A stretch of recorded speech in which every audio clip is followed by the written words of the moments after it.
So what is a home inspection? So I talk about the home inspection being a two-step process.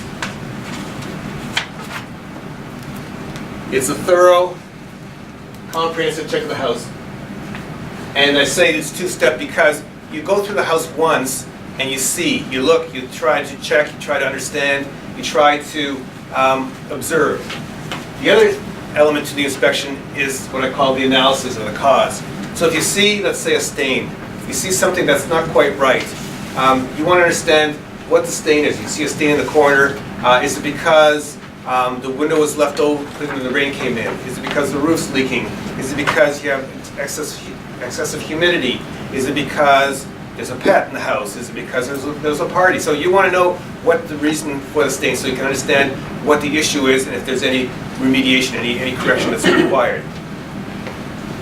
So it requires keen observation and deduction. So you need to be knowledgeable, you need to be able to understand what is there.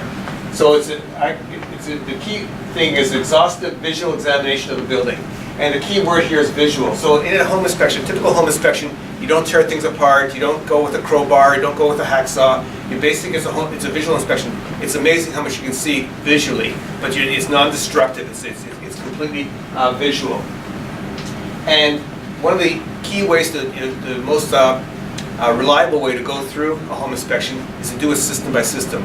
So you're looking at the house is made up of various systems, like the roofing, the structural system, the plumbing system, the heating system, and so you're going to look at the house systematically for the inspection in the detail that you need. It can take up to 3 hours. Usually a typical inspection can be as little as 2 hours. If it's a fairly simple, straightforward townhouse, it could be 3.5 hours. So when you plan to do an inspection, budget for that long length of time.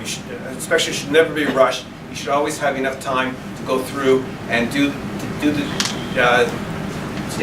the time with enough detail that you feel comfortable that you've done the house in as much thoroughness as you need to do.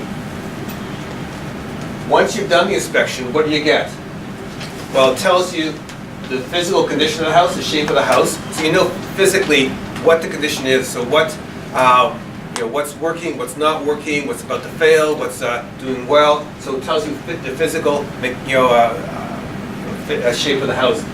The other element to the inspection is, okay, once you know what's there or what the issues are, you want to know what the financial implications are, the cost of doing the work. So if you need a new furnace, if the roof needs to be replaced, what's the, at least in an order, what I call order of magnitude, a ballpark, what you need to do to, there's a hand up there, what you need to address the issue. So how much financial resources you need to take care of it. There's a hand up there. Oh, so.